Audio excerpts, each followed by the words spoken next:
Hello and welcome to Mars Needs Movies. Today is another rewind episode. This was originally presented on our other podcast, Monster Movie Fun Time Go, as part of our 31 Days of Horror for 2025. Enjoy. Ladies and gentlemen, boys and girls, friends and neighbors, welcome to Monster Movie Fun Time Go, 31 Days of Horror.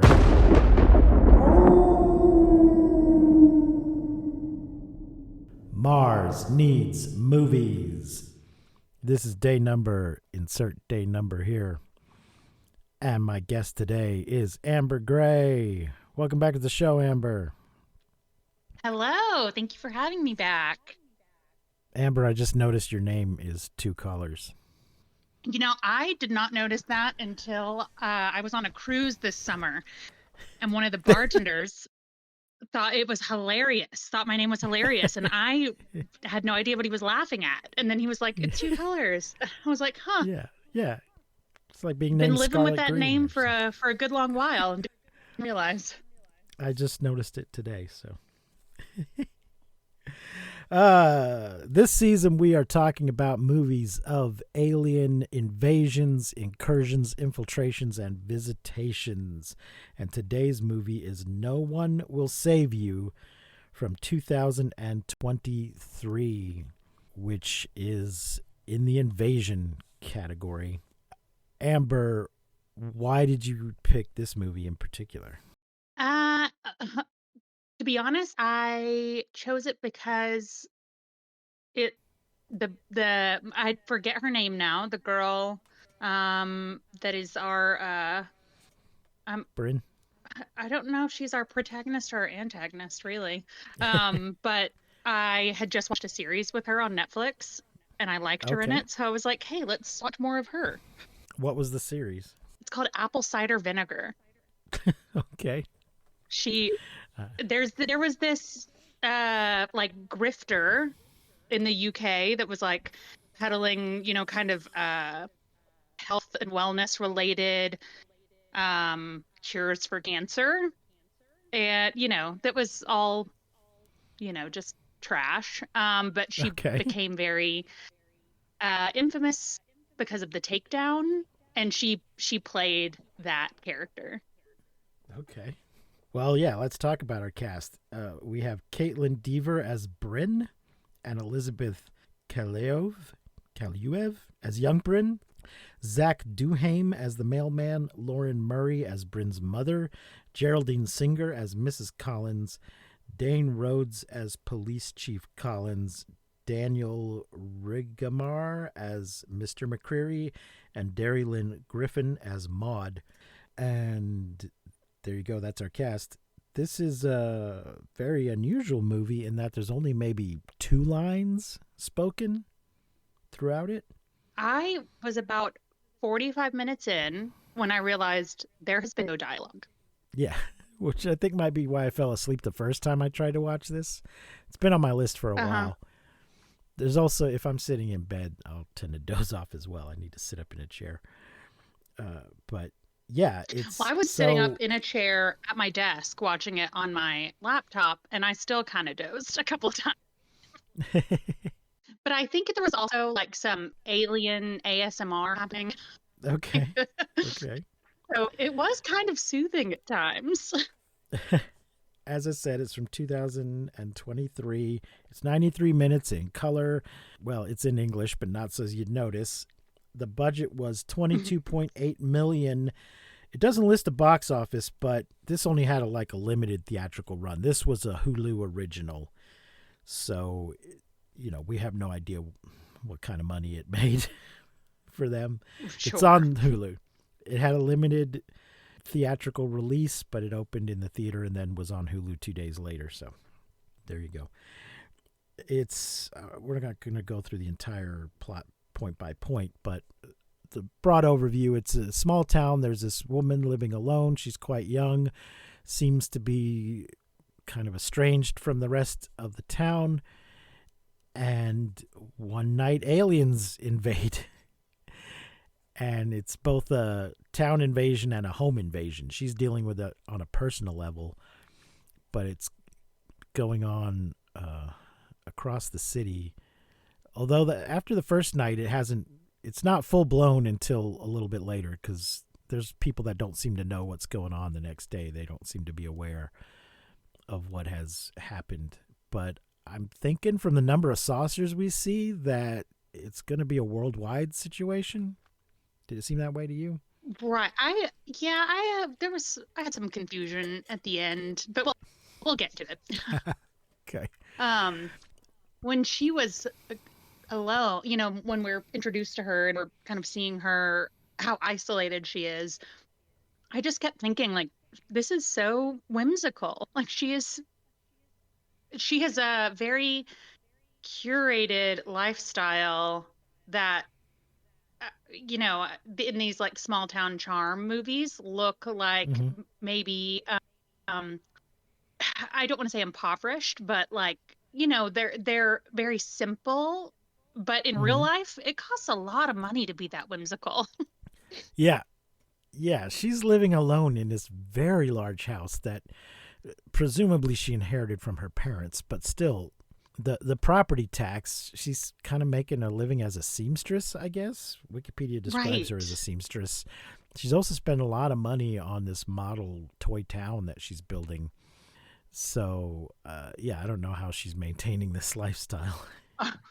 Well, and it's a house full of like beautiful antique furniture, and her clothes are all very like coquettish, whimsical, and clothes like that are not cheap. Although I guess as a seamstress she could be making them. But yeah, it was just it felt very very false to me that like as a seamstress she could be living this very curated lifestyle. Yeah, because I believe it's meant to be set now, not in the 1950s or something. It kind of looks like it's in the 50s. It has that tone to it, but it is apparently set now. And the other thing I found really interesting about this movie is that we have kind of at least the way I interpreted it, sort of a double invasion. I mean, it's one invasion, but so the aliens are gray aliens, and they're just doing this sort of coming down, snatching people and stuff. But there's these parasites that are put inside of humans and then are driving them around. They're body snatchers. They're puppet masters. And it seems to me like the Greys are not the actual invaders, that they have been previously invaded themselves by these puppet master parasites and are now themselves being piloted around doing their will. Is that how it came off to you? Interesting. No, I didn't even consider that. I just kept thinking with the aliens and the parasites that we were getting every alien movie that has come before. I mean, they looked varyingly like every alien we've ever seen. I mean, at one point I was like, okay, now we're getting Roger from American Dad. I mean, Roger is a typical gray alien, a Roswell style alien. Yeah, he's a typical short gray. But they were short grays, they were tall grays, they did alien yoga at one point. They were I mean, they gave us every stereotypical alien form. Right. And then we got like the parasitic, 90s alien movie. So I hadn't even considered that the parasites had taken over the gray aliens. I just thought like, man, we are getting every stereotype of alien that has come before this movie. Yeah. So it could be interpreted two ways. One, that the parasites are just a tool of the Greys and are just something that come along with them. And two, that they are the actual invaders and that they have previously taken over the Greys. Our first hint that this is what's going on is this girl, she kills what, 3, 4 aliens? Yes. And the first one made me believe like, oh, these aliens aren't that wily. They were killed by a whimsical girl and her like rattled toy. So they're not that strong in the invasion department. I think it was meant to be the spire from the toy building she had just gotten. Oh, that makes sense. Yeah, I yeah. thought it was like an antique rattle. No, no. She at the beginning she gets a package in the mail and it's got a church, I think, for the little town that she's building. And That might have been one of the times I dozed off. yeah, yeah. And I think that's she stabs the alien in the temple with it. But the next morning, goes to uncover the body and decide what, if anything, to do about it. And there's a trail of slime leaving out of the alien's mouth and down the hallway, Hmm. and that's our first indication that there's something else, another creature happening. And then we see some humans that have been possessed, and these greys are obviously too large to have themselves crawled inside of the humans. So, and then one tries to briefly possesses her. But the way it does it is the gray alien just coughs up this parasite and kind of seems like it's doing it unwillingly. So that's where I thought that, okay, these are the things that are really behind what's going on. But it's never completely explained one way or the other. But in the end, well, so she's got this trauma. Something bad has happened in her childhood. And eventually, through alien telepathy and mind reading, we find out what it is. And that she kind of accidentally killed her best friend. Well, that I felt like the tease on that was not like that. That juice was not worth the squeeze for me. Like in my notes, I have like, who is Maud? What did you do to Maud? Why does everyone hate you? That was a little frustrating for me. I was like, just tell us what happened to Maud. Yeah. I mean, I assumed Because you that can she see had the died. town hates her or fears her in some way. Yeah. And then she has all of this trauma related to it. Yeah, we can assume because she goes to the police station at one point early on and sees the chief of police and his wife, we can deduce are Maud's parents. Because oh no, she tells us, she writes a letter to Maud at one point saying, "I saw your parents today." She sees them from a distance, and then later runs into them face to face, and the mother just straight up spits in her face. Yeah, just spits on her. So I figured out early on, okay, Maud is dead. Well, then they show us Maud's grave at some point. Right. But even before that, like, all right, Maud is dead and she's somehow responsible, but we don't know how, and we don't know whether or not the parents are being fair. But it turns out she straight up hit Maud in the side of the head with a rock. Yeah, she bludgeoned her to death. They were well, I mean, it was one blow. Maud pushed her down. She fell down, and there was a rock near her hand, and so she picked it up and stood up and hit Maud. And she's a kid. She didn't realize you can kill someone with one blow like that, but you can, so don't do it, kids, especially in the temple. You hit somebody in the temple, and you're taking a big risk. It doesn't take much to... Human bodies are funny. They could take... Yeah. A lot of punishment and survive, and then just one tiny blow to the wrong spot, and that's it. So, and then you're be careful, a goner, folks. Yeah, be careful. So be careful when you're going fisticuffs with your friend in a cornfield. Yeah, but it would appear that when the aliens read her mind and see her trauma, they decide, well, she's been through enough. Okay, is that so? One, I was like, okay, we're dealing with the final girl of Aliens, because that fight sequence with her and the alien in her front yard was, I mean, there were times that I was like, I'm gonna check and see how much longer this is going to go on, because this is longer than any chase or fight sequence in any Bourne movie we have ever seen. Like, this is unreasonably long. So I'm like, okay, she's the final girl of Aliens and she's earned their respect. And then we see the Maud trauma, and I was like, did she come to terms with her inner murderer and now she's their queen? The ending was bizarre to me. Yeah, because it seems like they could just have easily said, oh, this little thing has killed 3 or 4 of us. And when it was just a child, it killed one of her own kind. We need to put her down immediately. Right. She is dangerous, and we need to put a stop to this. But instead, it was like, she is superior. Let's give her her own Yeah. little town. Yeah. So it ends with they have apparently succeeded in taking over the town, and the parasites are just happily living inside their human hosts, having street dance parties to which Bryn is invited because she wakes up not possessed and is now accepted in the community that had shunned her before and seems willing to just live among these puppets in a little toy town like she was trying to build for herself in the beginning. She's Well, and it fine with almost this. felt like this was her this dance party happening, in the town square. Wherever was it, in the town square or in her front yard? I can't remember. No, she was because she goes.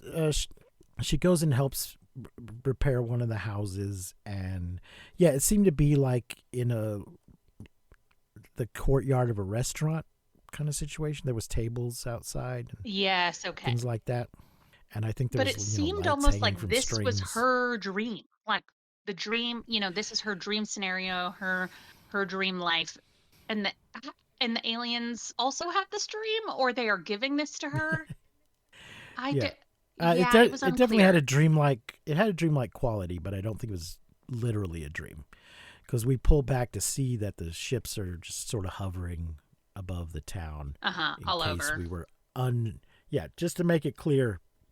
No, she did not dream the whole thing. The aliens are here. They have taken everything over. So she just seems happy with the living the facade with the humans that have been taken over. So there you go. I'm thinking Yeah. at some point they need.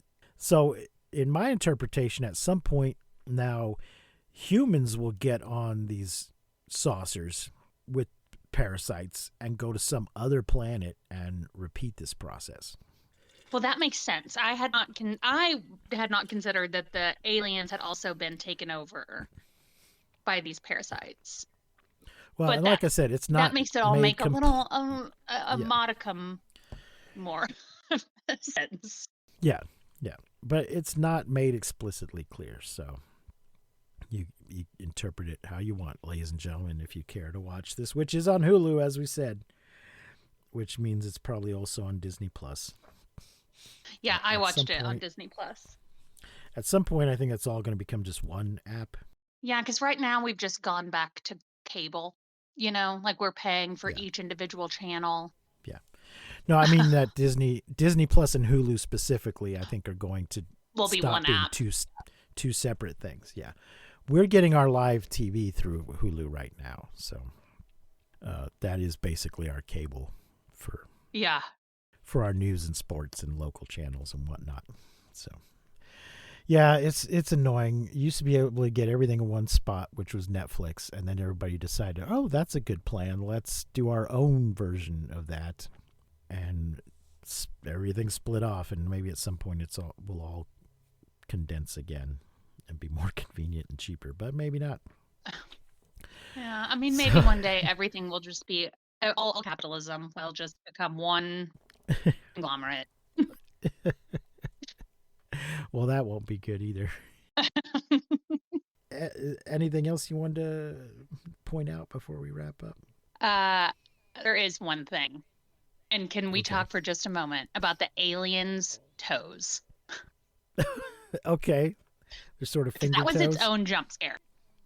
Those toes were disgusting. They were, whenever she's under the bed during the, the first time they come. Yeah. And it was like a hand touchdown on the floor. And then, right. It was just the most unsettling thing. It was the most unsettling thing through the whole movie for me, the way those toes behaved. So sometimes I'm trying to watch these at work and I turn on the audio description so I can just, put it to the side and do my work and just kind of listen to the movie. And when that's available, it's not always available. And the audio description said that its toes were like fingers. So they absolutely were finger toes. Standing up on them, on its tippy toes. Like an Yeah. elephant does, but you can't see it, but that's how an elephant walks. It's walking on its toes. But the Yeah. pads are so big that it And looks like a big and flat like thing. walking like that with power, Hmm. with with with determination and power, and it was not for Yeah. me. So I thought Caitlin Deaver did a really good job. I mean, she did a lot with having absolutely nothing to say. Yeah, I mean, I would love to be in this kind of movie where I don't have any lines, Yeah, her face but I acting don't. was great. Yeah, so maybe I'll check out that other thing that she is in. Let's see if she's been in anything I've seen. Oh, she was in Justified. Last Man Standing, is that the sitcom? Yes, she was on that. Was she a regular on that? Was Yeah, who looks was like it. in last that was that the oh who's That's a. the guy in that? It's Tim Allen. It was his. Oh, okay, not the one I'm thinking of. It ran from 2011 to 2017, and then got canceled and picked up by Fox from 2018 to 2021. So I think that was his. He's got another one that's just starting its second season, but this was his one before that. And looks like she Okay. was a regular on that. Dope Sick, I have not seen. Unbelievable, I have not seen. She was something on The Last of Us, and as you said, Apple Cider Vinegar. So there you go. She was in Bad Teacher. I don't think I've seen any of these things that she's in. I saw Bad Teacher, but it was a long time ago, and I have a terrible memory. So Okay. Well, eventually we'll be coming back to her on this show because she is going to be in Godzilla X Kong Supernova, oh, scheduled to come out 2 years from now. So and there that's you when you'll go. remember. Oh yeah, she was in that movie Yeah. with no dialogue, where I couldn't Yep. stay Yep. awake to watch it all. Yep. Well, we're using a flying saucer scale this year, Amber. So out of 5, how many flying saucers are you going to rate? No one will save you. Oh, I'll give it 3.5. Okay. I mean, it was interesting enough, but it wasn't groundbreaking. I think that's a good number. I'll agree with you. 3.5. So there you go, folks. That's our show for today. We'll be back tomorrow with another in our 31 days of horror. If you like what we're doing here, please like and subscribe, rate and review. Follow us on Patreon for patron exclusive episodes and early releases and all that kind of stuff. Until next time, I have been Precious D. My guest has been Amber Gray. Remember to keep watching the skies. We won't see you, but you will hear us next time on Monster Movie Fun Time Go.